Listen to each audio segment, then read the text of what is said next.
Hello, dear students. Very warm welcome to all of you at our conceptual brainstorm integrated session of the anatomy. So, in this session, we are going to talk about our important questions which may be asked in our upcoming session. So, here we are going to discuss our FMG 2020 recent questions for all of you to help in your exams. Yes, this all the questions are based on the recall. So, few options, words, questions, maybe plus or minus, any kind of the suggestion you can send us. But even for your better performance in your upcoming exams, we are going to discuss this all the question. So try to understand any kind of the exam, what happens that maximum question they are asked from the repeated topics. I'm not saying that exact same to same question will be asked, but the topics are repeated. And yes, 20 to 30% questions they are bouncer, unexpected, and we have to just to handle them with proper conscious mind. Otherwise, you can skip them also. Otherwise, 70 to 80% questions they are always asked from our repeated topics because they are very important for clinical scenario. So, without delaying too much, we are going to discuss in this series of the important question answer. So, here the question from our general anatomy category. Yes, question had been asked that identify the type of the joint marked by arrow in this image. Fine. So options are our primary cartilaginous, second is secondary cartilaginous, next is fibrous, then last one is synovial. So can you observe here?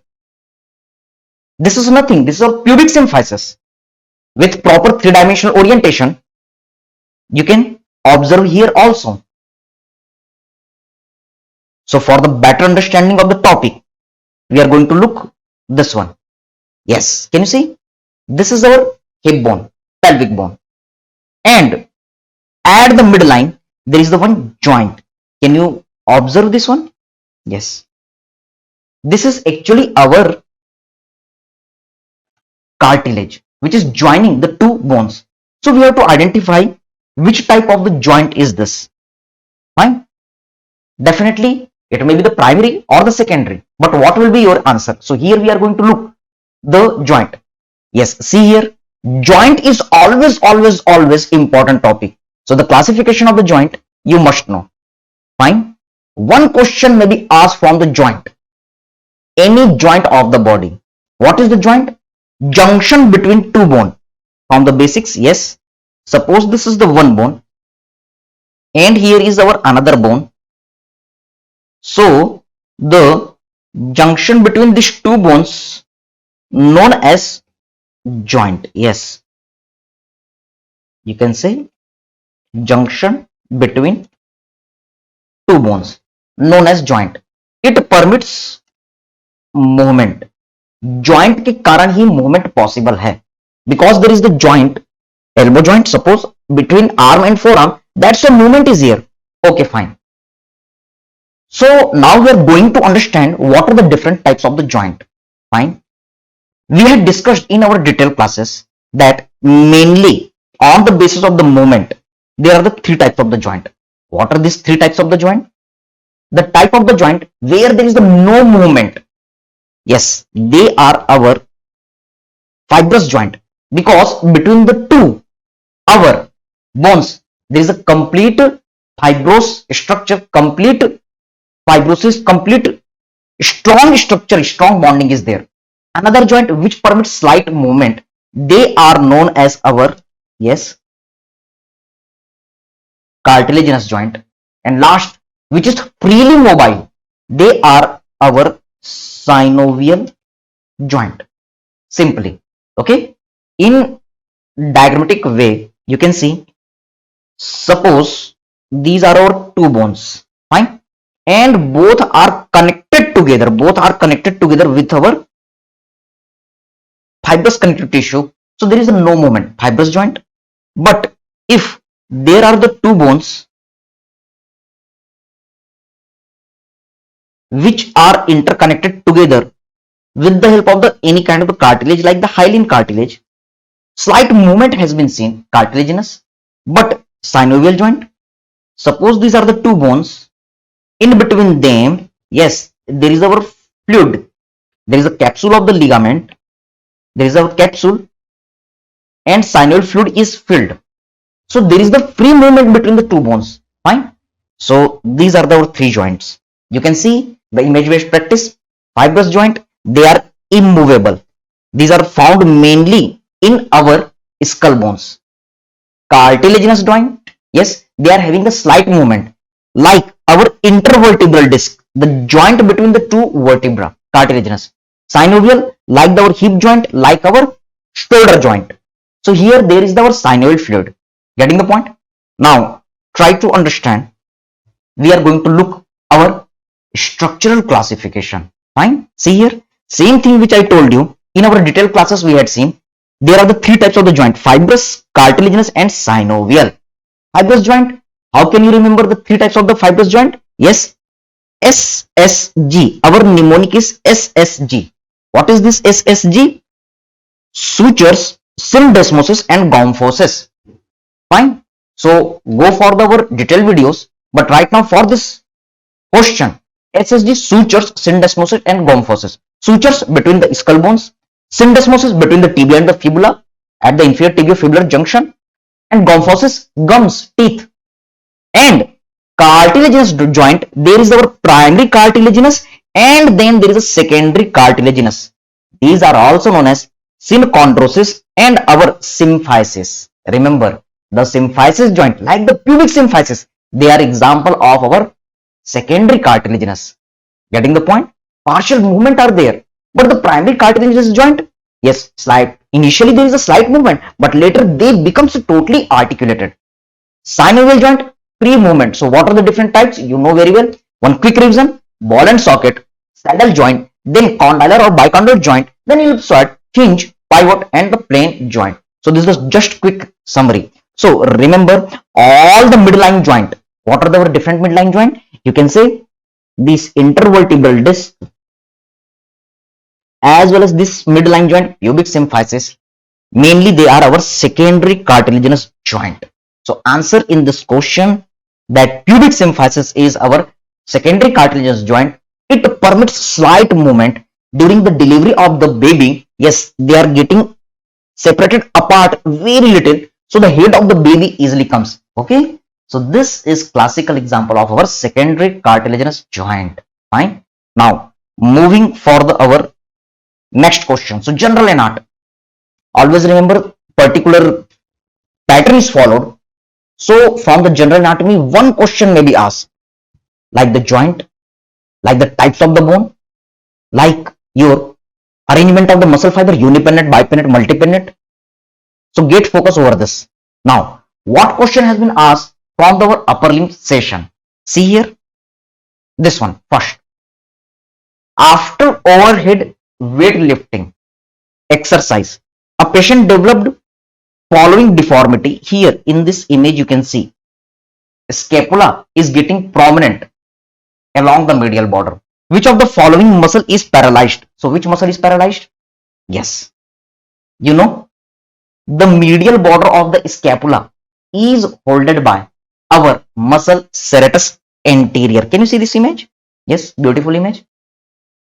Upper 8 ribs, they are giving origin to the one special kind of the muscle which is having the serrated appearance, which is having the tooth-like appearance, zigzag appearance, and then they are going inside. So here is the origin. Then these are getting insertion into the our scapula. Yes, these are getting insertion into the our scapula. Where it has, these all are the muscles which are getting insertion. Again come to the our three-dimensional orientation. Yes, see here.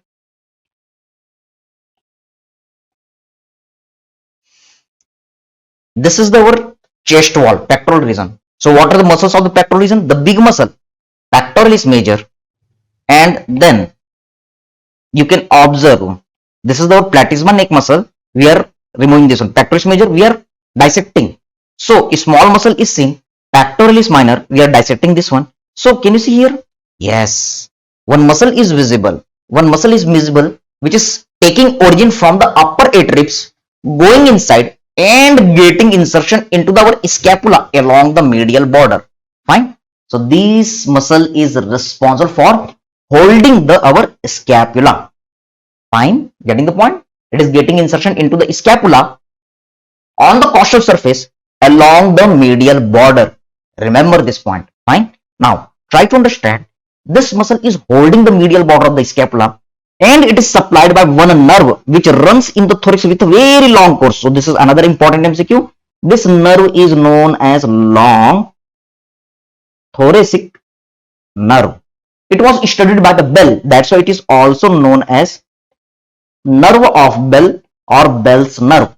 Getting the point? When this muscle contract, it pulls the serratus anterior muscle. Yes, serratus anterior muscle, it is pulling the scapula forward. That is a protraction of the scapula. MCQ. This forward movement of the scapula pulls the glenoid cavity forward. So the humerus is coming forward. So it is helping in pushing and punching action. So MCQ. Remember, which muscle is known as boxer's muscle? Answer is serratus anterior. Next thing. When this muscle is getting paralyzed or when there is the injury of the long thoracic nerve, nerve of Bell, now there is the loss of the support of our scapula at the medial border. So there is the elevation of the scapula. It will result in our, yes, wing-like appearance on the back side. So this is known as simply the winging of scapula. I told you all the questions asked from the serratus anterior. Yes. Fine. So what is your answer? Definitely your answer is our serratus anterior. Okay. Now come to our next question. Can you see this? All the questions are image based as well as clinical based. Means our pattern is moving towards the clinical scenario.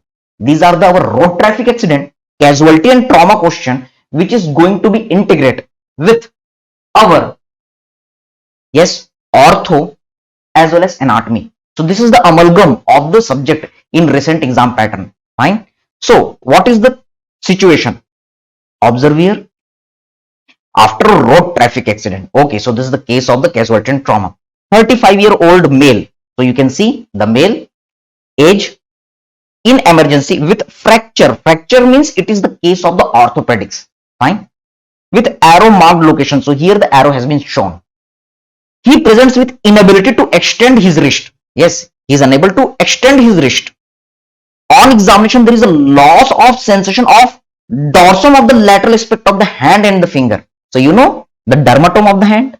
It is saying that loss of sensation on the lateral aspect of the hands and the finger. Means it is clear cut saying, you know, which nerve is responsible for the extension. The muscles are extensor muscles, and we know very well that on the posterior side, all the muscles of the posterior compartment of the forearm, they are supplied by the radial nerve. Yes, these extensor muscles are supplied by radial nerve, so they are acting under its control and causing the extension of the wrist. Another clue which is giving in the question, see here, one clue is here, extension. Another clue that loss of sensation of the dorsum along the lateral aspect of the head. You know, we had seen in our detailed classes that on the dorsum of the hand, the lateral 2.5 is supplied by radial nerve, medial 2.5 supplied by our ulnar nerve, but the nail beds, they are supplied by our, yes, median nerve. So here is the radial nerve towards the little finger, ulnar nerve. Here is the radial nerve, here is the ulnar nerve. Remember, few books nowadays, like the Dr. Vishram Singh Sir Anatomy, they are saying that lateral 3.5 by the radial nerve, medial 1.5 by the ulnar nerve. Fine. So you can follow, but majority of the cases they are 2.5. Fine. And now try to understand that another clue is also saying here our radial nerve. So which nerve will be injured in this case? So here it is saying there is the injury in the shaft region. So there is an injury at the shaft of the humerus. Okay. So with this all the clue, we are getting the answer radial nerve. Fine. So all these condition are saying about the radial nerve, but even more detail we are going to look how in case of the fracture of the shaft, there is the involvement of the radial nerve.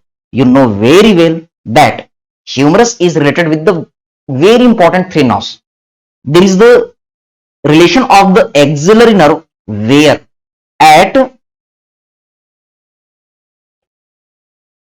surgical neck of what? Humerus. Axial nerve is situated at the surgical neck of the humerus. So if there is a fracture of the surgical neck of the humerus, axillary nerve will be damaged. Deltoid muscle will get paralysis. Our teres minor muscle will get paralysis. But if there is the fracture of the shaft, then radial nerve, which is running in the radial groove, it will get damaged. Okay. So the same scenario is here, and you can observe ulnar nerve, which is passing behind the medial epicondyle. So in case of the fracture of the medial epicondyle, there is damage to the ulnar nerve and paralytic symptom will occur. Also one more nerve, median nerve. Median nerve is related with the supracondylar region. So in case of the our supracondylar fracture, median nerve will be affected. So these are the different points. You can guess. Many clues are given there. So these are the questions from our upper limb. You can see serratus anterior question and one more question with integrating to the orthopedics casualty. Now see what the questions had been asked from the lower limb portion. Can you observe here? Question again clinical based. Fine. So try to catch this all the pattern. Earlier this question we are asked in one liner pattern, direct question, but nowadays they are asking in our pattern of, yes, that is clinical based, image based, but the topic is the same. See here, after an accident, again it is the case of the trauma casualty, 25-year-old male sustained injuries in both the upper limb. Okay sir, there is an injury to the upper limb. The clinician has to take the vitals of the patient. Okay fine, we are taking the vitals. For measuring the pulse, he decided to approach posterior tibial artery at ankle. During the palpation of the artery, he thought to take the pulse from our posterior tibial artery. At what location it is going to be palpable? Are you getting the point? Why such kind of the words are used? Only the examiner should ask where the posterior tibial artery is palpable. This is the question. But no, they want to twist your brain. They will put the same question in long manner so that we get confusion, so that we are getting problem. Okay, but you have to focus over the important clues. So here the important clue is the directly posterior tibial artery at the lower limb. So we have to look where it is palpable. Try to understand posterior tibial artery. During the detailed class, I told you, see here, this is our anterior superior iliac spine. This is our pubic tubercle, pubic crest, pubic symphysis, and in between the anterior superior iliac spine and pubic tubercle, there is our ligament. What is the name of the ligament? Inguinal ligament. And then I told you this is the thigh. Yes, sir. Then suppose here is the knee joint, and then suppose this is our leg. Okay, here is the medial malleus, lateral malleus, and then these are our great toes and our other toes. Okay, suppose these are the nails. Diagrammatic presentation. Fine. So try to understand arterial supply of the lower limb. It is very important, and posterior tibial artery. Previously that was asked in image based question, but this time they are asking where it is palpable. Means this artery supply of the lower limb is important in recent pattern. So what is happening? You know, abdominal aorta is coming. It is dividing into the our common iliac artery. Then it is dividing into the internal and external iliac artery. Then external iliac artery, it is coming into the thigh in the femoral triangle. That's why it is our femoral artery. Then it is going backside and running in the our popliteal fossa. Yes, this is our popliteal artery, and then reaching in the leg, and then it is running in front of the our tibia and fibula, anterior tibial artery, and running behind our tibia and the fibula. So you will say posterior tibial artery. This anterior tibial artery, it will run in the dorsum of the foot as dorsalis pedis artery, and then it dips down and make the arcuate artery also. Diagrammatic presentation. And posterior tibial artery, it will divide into the medial plantar and the lateral plantar. We are just drawing with the dotted line because it is on the plantar side. So What are the different nomenclatures? Yes, this is our abdominal aorta. Here is our common iliac artery. It is dividing into our internal iliac artery and external iliac artery. Getting the point? Now, this external iliac artery is containing as femoral artery at lower limb. From which point? Remember, from our mid-inguinal point. Yes, from the mid-inguinal point, the same artery is known as our femoral artery. This is the mid-inguinal point. Suppose, fine. Now, from the hiatus magnus, this artery, yes, this is our hiatus magnus tendinous opening in our adductor magnus muscle. This artery is now known as popliteus artery. Okay, and at the lower border of our popliteus muscle. Okay, this is lower border of the popliteus muscle. This artery is dividing. Suppose this is our popliteus muscle at the lower border. It is dividing into the anterior tibial artery, and this is our posterior tibial artery.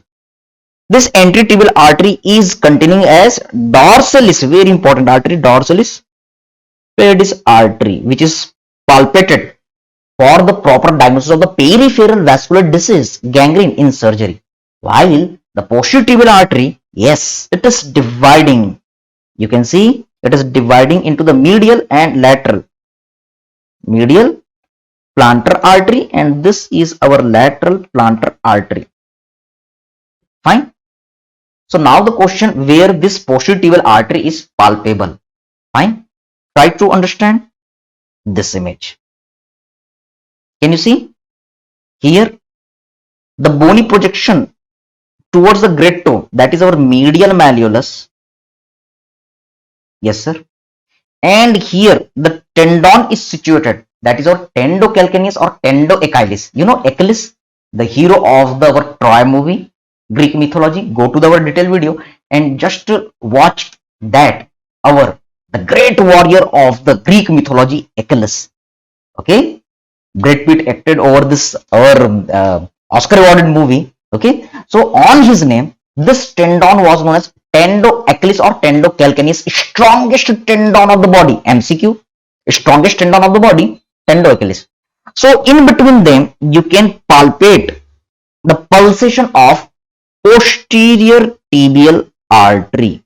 Yes, the posterior tibial artery, you can observe here, it is palpable in between the medial malleus and tendoachilles.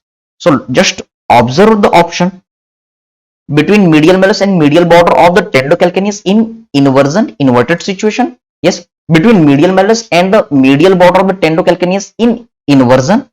Between medial malleus and the lateral border of the tendocalcaneus in inversion. Okay, and between medial malleus and the lateral border of the tendocalcaneus in inversion. So it is saying about the inversion and eversion also. See here, inversion means you can say our, yes, elevation of the medial border of the sole, that is inversion, and eversion, yes, elevation of the lateral border of the sole, fine, lateral border of the sole outside, that is the eversion. Now try to understand where you will feel. Definitely you will feel the artery in between the medial malleus and tendoachilles, you can say medial border.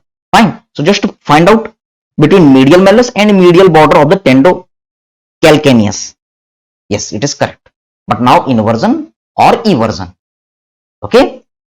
Here you can see the medial malleus and medial border of the tendocalcaneus in eversion. These are the two options. Yes, medial malleus and the lateral border of the tendocalcaneus. Lateral border is away. And here between medial malleus and the lateral border of the tendocalcaneus in inversion. In between the medial malleus, correct, as well as medial border of the tendocalcaneus. But what is the situation? Inversion or eversion? Remember, when we are inverting the foot, in that situation, it is very easy to feel the posterior tibial artery. So answer will be our inversion. A is our correct answer. Next, abdomen portion. See here, the question is deep inguinal ring is found in. This is important due to the hernia. So deep inguinal ring, it is found in our external oblique, internal oblique, transverse abdominis, or fascia transversalis. So this is the question. So can you recall what are the different muscles in the abdomen? Yes, we are going to integrate with our three-dimensional orientation. So these are the different muscles at the abdomen. You can see the outer muscle, it is outside and running obliquely, extra oblique. We are dissecting, so you can see the another muscle, it is inside and running obliquely, internal oblique. Then we are removing this one. You can see the muscle which is running transversally. This is our transversus abdominis, and when we dissect this transversus abdominis muscle, then fascia transversalis is visible. Okay, so try to understand where the deep inguinal ring is found. Yes, same things you can see in this image based preparation. Can you see the outer muscle? Definitely it is external oblique muscle. Then just inside the external oblique you will get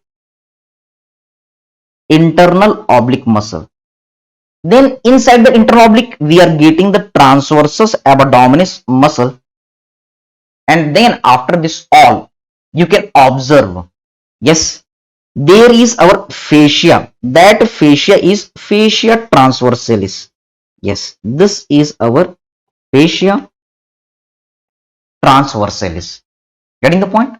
Now try to understand within this extra oblique, better to say aponeurotic part, you will get one opening which is superficial in our body portion. So you can see that is our superficial inguinal ring here. This one is our superficial inguinal ring which is triangular. Okay, and then you can see one another ring, that is our deep inguinal ring which is situated here. It is oval. So in between this oval and triangular opening, one oblique pathway is situated. This oblique pathway is known as, yes, it is inguinal canal. Getting the point? Yes, it is inguinal canal. Fine. Here is our superficial inguinal ring which is triangular in nature, and there is our deep inguinal ring which is situated in, yes, remember, fascia transversalis. Fine. DIR. In between these two opening, the oblique pathway is known as inguinal canal. Okay, getting the point? Otherwise, in more easier way, you can remember, suppose this is the anterior superior iliac spine. Here is our pubic tubercle, pubic crest, pubic symphysis, and then there is our lower limb. Now again try to understand, in between the anterior superior iliac spine and the pubic tubercle, there is the inguinal ligament. Now the triangular opening just above the pubic crest, this is our superficial inguinal ring, and at the mid inguinal point just above there is our oval opening, the oblique pathway between these two. Yes, this is our deep inguinal ring. This oblique pathway is inguinal canal. Fine. Yes, this superficial inguinal ring, it is situated in external oblique aponeurosis, and deep inguinal ring, it is situated in our fascia transversalis. Okay, so this oblique pathway is known as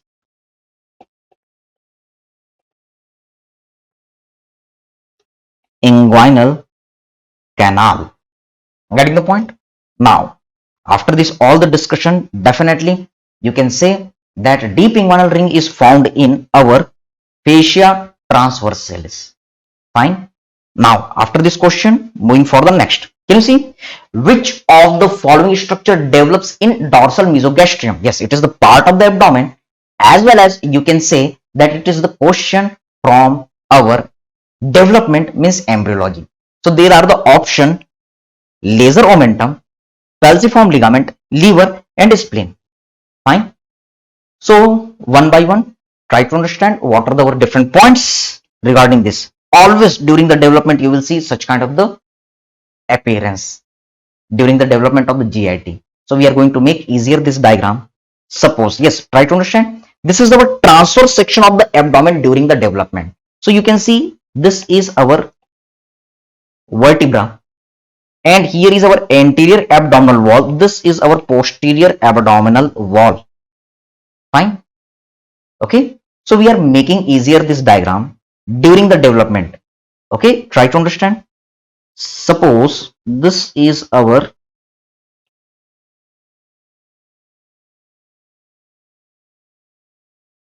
body wall. Fine. This is anterior side. So you will say anterior abdominal wall, and here is our posterior side. That's why you will say posterior abdominal wall. Fine. Now on the back side there is a vertebra. Fine. But just for the proper understanding, I am not drawing this vertebra to make easier. Suppose there is our stomach, GIT tube. It is developing inside the our abdominal cavity.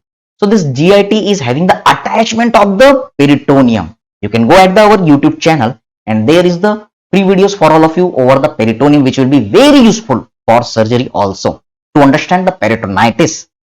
Yes. So there is a peritoneum. Peritoneum is attached around our body wall. That's why it is parietal. But the part of the peritoneum which is attached to the our viscera known as visceral peritoneum. Fine. So during the development, peritoneum is giving rise to the two layers. The part which is attached to the peripheral body part, that is our parietal peritoneum, and the part which is attached to the viscera known as visceral peritoneum.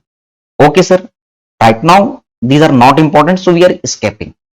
Now, see here, I told you during the peritoneum class that our fold of the peritoneum is known as omentum in case of the stomach. So, omentum is nothing, it is our stomach part. Okay. Now, try to understand if this is the stomach. So, the fold of the peritoneum, it is also shown with the, yes, meso word.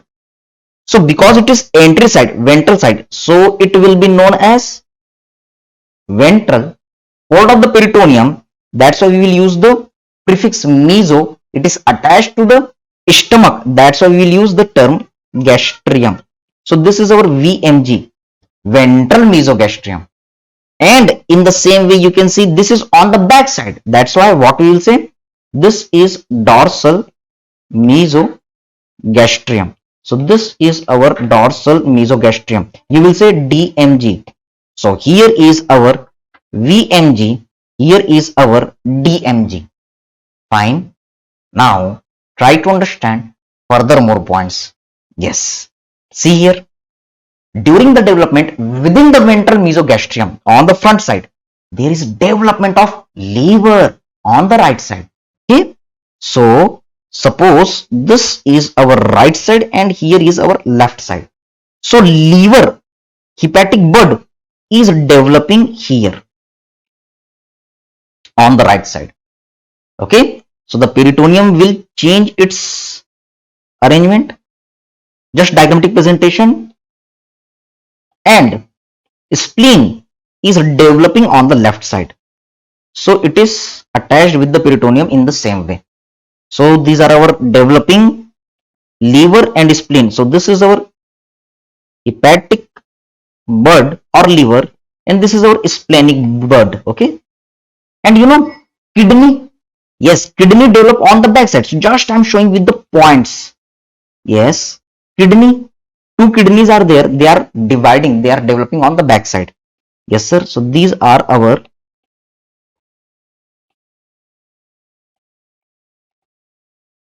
kidney. Now come to at this question. If this is liver, means hepatic. So try to understand this ventral mesogastrium. There is a development of the liver within the ventral mesogastrium. There is a development of the spleen within the our dorsal mesogastrium. Now try to understand. Liver is attached with our anterior abdominal wall with help of This fold of the peritoneum, this is nothing. This is ventral part of the ventral mesogastrium. It gives rise to our, yes, falciform ligament. So this is the question. Falciform ligament is formed by what? Answer is ventral part of ventral mesogastrium. But this our dorsal portion. Can you see this one? Dorsal portion. Yes. What should be the name of this structure? It is attached between the stomach. Yes, sir. We are writing now this one as stomach. It is a fold of the peritoneum, means ligament, between the liver and stomach. So it is known as, yes, hepatogastric ligament. Later it creates the laser omentum. This is nothing. It will make the laser omentum. Now try to understand. This is our spleen. Yes, here is our spleen. So there are the parts. What are our different parts? Yes, ventral part of the dorsal mesogastrium, as well as there is our dorsal part of the our dorsal mesogastrium. What should be the name? This ventral part of the dorsal mesogastrium, it is attached between the spleen and stomach. So what should be the name? Stomach और spleen के बीच में है. That's why it is known as, yes, gastro, means stomach and the spleen. That's why gastro splenic ligament. Fine. And another part, can you see this portion? It is attached between spleen and kidney. Okay, kidney means renal, spleen means लाइनो. लाइनो word अगर कहीं पर हो इसका मतलब होता है spleen. Fine. So this is known as lieno और lieno also you can say renal ligament. So this is our lino-renal ligament. So what I want to tell you again, see here that ventral part of the ventral mesogastrium, it forms falciform ligament. Dorsal part of our ventral mesogastrium, it forms our hepatogastric ligament. Can you see? The ventral part of the dorsal mesogastrium, it forms gastrosplenic ligament, while the dorsal part of the our dorsal mesogastrium, it forms the lino-renal ligament. So this is our very important question series correlating our gross anatomy with the embryology. Okay, yes, little bit it is hectic, but you will catch this point. Now come to this question. Can you see here? Which of the following structure develops in the dorsal mesogastrium? So in the dorsal mesogastrium, which structure is developing? Definitely dorsal mesogastrium. पीछे की तरफ which structure is developing? Spleen. Fine. This liver is developing anteriorly. The falciform ligament and the laser omentum both are attached to our liver. So anterior is answer. So only one structure is on the dorsal side. Answer is our spleen. Fine. Now with this question we discussed the many other points also. So get ready for this question series. Another question again related with our abdomen, integrating with embryology, integrating with surgery. What is your question? That physician notes that urine is draining from the umbilicus. Okay, sir. During examination of the newborn baby, so it is also related with our pediatrics. Okay, in the nursery, contrast dye. We are doing the dye examination. So this is the radiology also. Amalgam of the question. This is the recent pattern. Introduced in the bladder through the urethra. Okay, sir. Through the urethra we are inserting, and it is confirmed radiologically that dye is passing to the umbilicus. Yes. What is the most likely developmental anomaly? So answer, what is the answer? Urachal fistula, urachal cyst, gastrocyst, or failure of the migration of the neural crest cells.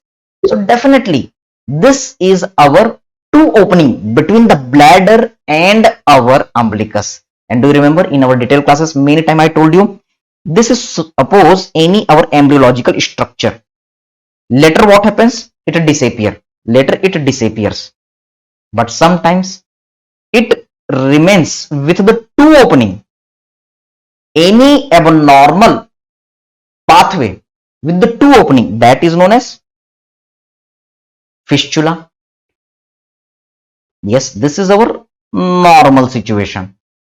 Sometimes one end remains open, another end obliterate. This is known as sinus, integrating the anatomy with surgery. Sometimes both the ends are obliterating but middle portion is persisting. So there is a abnormal cavity either filled by the fluid or the gas. So it is known as cyst. Fine. In the same way, you can see that you are inserting the dye into the bladder and then it is coming through the our umbilicus, means there is a two communication, both are open. So definitely answer is our fistula. Bladder, these are all are not related with the neural crest cell, or the gastrocystis is also not there. Okay, so here is the case. Can you see? Baby is taking birth and there is the opening of the bladder, uricus here, and when you are doing the contrast examination, bladder is filled with the our dye and it is leaked through the our umbilicus. See here, again try to understand. We had seen in our detailed classes also, this is our urinary bladder, fine, and urethra. So this is our anterior angle which is connected with umbilicus. Yes, at the entry angle there is the our patent opening embryological structure known as uricus. Normally it obliterates and forms the ligament which is known as median umbilical ligament. Normally it is obliterating and making the median umbilical ligament. एक ligament है, umbilicus से जुड़ा हुआ है, mid line में है, इसलिए हम कहेंगे median umbilical ligament. Getting the point? But what is happening? If the both ends are remaining patent, then what will happen? Yes, we are inserting the dye through the urethra. It is filling the bladder and then it is leaking through the umbilicus. So this situation with the two abnormal opening known as fistula. Okay, but when the both ends are getting obliterated but the middle portion is having the cavity, then it is known as cyst. When the proximal end is obliterating but the distal end is not obliterating, so there is an opening but not communicating with urinary bladder, then it is known as sinus. So definitely in this question the answer will be our urachal fistula. Fine. Now come to the our next question. Yes, again clinical situation. A patient mother while bathing her children, notice there is no testis in the scrotum, no testis in the scrotum. Fine. Any kind of the situation may be there. Ectopic testis may be there, undescended testis may be there. Fine. And on examination, one right testis was in inguinal region. Fine. Descent of the testis is the topic. Important for the pediatrics, important for the anatomy. Yes. And left was in perineum. Testis is never found in the perineum, but testis is in perineum. So this is situation of definitely ectopic testis. Abnormal position of the testis, not in the pathway of the descent of the testis. That's why it is our ectopic testis. And during the descent of the testis, yes, it passes through the inguinal region, inguinal canal. Yes. So this is our situation when the testis is located within the inguinal canal, means it is the case of what? Yes, it is situation of our undescended testis. So what is your diagnosis? Yes, bilateral undescended testis? No, one is ectopic testis. You can see the left is our ectopic testis. Bilateral ectopic testis? No. Undescended testis is one side. Where? On the right side. Right side is our undescended testis. Right undescended and left ectopic testis. Yes, this is our answer. Left undescended and right ectopic testis? No. So this is our question pattern. Again, see here the descent of the testis. Generally, it is in our abdominal cavity and then it is coming down. It is passing through the our inguinal canal and then it is reaching in the our scrotum. So if in any baby the testis is not descending up to the scrotum, then it can stay here, here, here, here, or at its original side. Then it is known as undescended testis. Yes, it may be the intra abdominal, abdomen के अंदर रहेगा, it may be at the our internal ring, it can be in the our inguinal canal, it can be in the our external ring, it can be in our superficial inguinal pouch, you can say. Fine. And these are the different situation. Okay, so just I want to inform you. Okay, this descent of the testis, see here, suppose this is our abdominal wall, descent of the testis for your pediatrics also. Fine. Here is our entry superior spine, this is our pubic tubercle, pubic crest, pubic symphysis. In between this two bony projection there is an inguinal ligament. Fine. Yes, suppose this is our thigh, suppose this is our scrotum where there should be the testis. Fine. So try to understand. Suppose this is our scrotum. Yes, testis should be lie here. What is the descent of the testis? For proper understanding, we are drawing our inguinal canal to which descent occurs. Fine. So here we are marking deep inguinal ring. Here we are marking superficial inguinal ring. Fine. And here is our location of the testis. So at time of the approximately 2 months, testis is developing here. 2 months. Two testes are there, right and left. Fine. Now it is descending down. Fine. Then it is reaching in the our iliac fossa. Yes, it is reaching in the our iliac fossa. Then it reaches at the our deep inguinal ring. Then it is passing through the inguinal canal. Then it is passing through the superficial inguinal ring and then descending down into the scrotum. Yes. So how you can remember the different important points? At the time of the 2 month, it is at the our, yes, abdominal cavity part. Remember, this is easy way. At 9 month of the intrauterine life, means just at time of the birth, testis should lie in the scrotum. Okay. Now count the opposite. Okay, opposite counting. So at the level of superficial inguinal ring, you can say 8 month. We are writing here 8 month. Within the inguinal canal at time, what time? Yes, 7 month in inguinal canal. And then deep inguinal ring, what you have to remember? 6 month. Yes, just opposite counting you have to do. 8, yes, 9, 8, 7, 6. So easy. And what are the different level? Yes, at the 9 month, it should lie in scrotum. At the 8th month, it should lie in superficial inguinal ring. At time of the 7th month, it should lie in inguinal canal. And deep inguinal ring 6 month. Fine. Now, what you have to understand further, see here that there is our intra-abdominal cavity structure. Fine. At time of 2 months. Then at time of the 3 to 4 month, it is reaching into our iliac fossa. Fine. Then next 5 to 6 month, it is going forward. So this is our normal descent of the testis.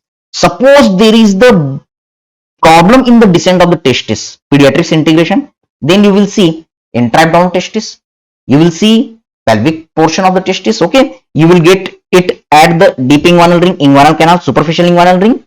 So these are our undescended testis position. But if, yes,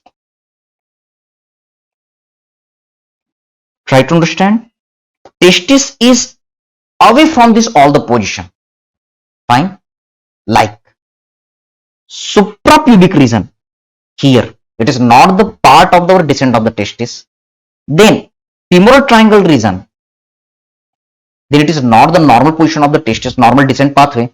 Then perineal region, yes, perineum is never in pathway of the descent of the testis. So these all are known as ectopic testis. Okay, Also sometimes contralateral hemiscrotum situation may be there.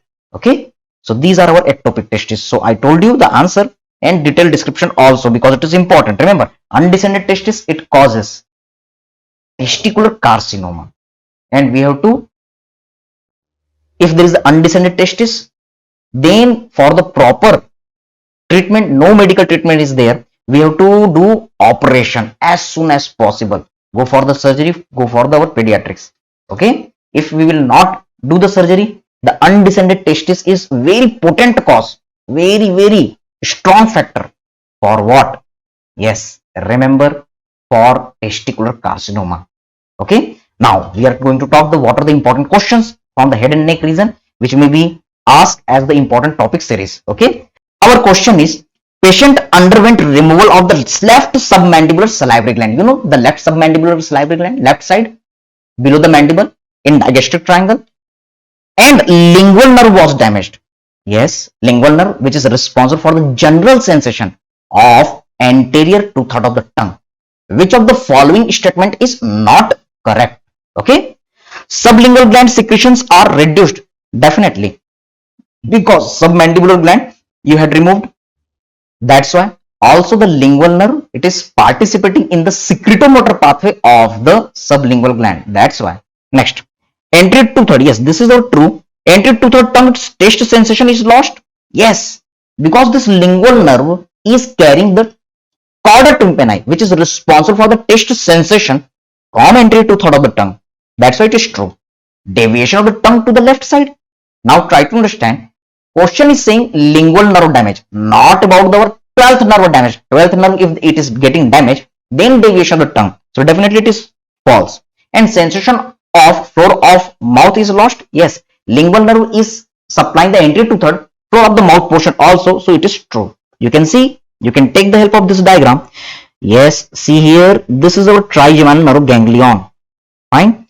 It is giving our branch, mandibular nerve. This mandibular nerve is having the branch that is our lingual nerve. You can see the lingual nerve, and now this lingual nerve is going and supplying our anterior two-third of the tongue portion. Getting the point? Yes.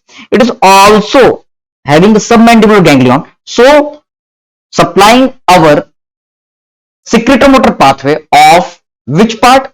Answer is submandibular gland. Fine. So these are our different questions. Yes, we will discuss more question from our different session for your exam session. Any kind of the correction in options, in points, a very warm welcome in our comment box. We will update you all very soon. And these are the very important topics. Focus over here and also try to solve the previous year question banks. These topics will let you to gain more and more marks. So all the best. Stay connected. We will do more for you all. Thank you.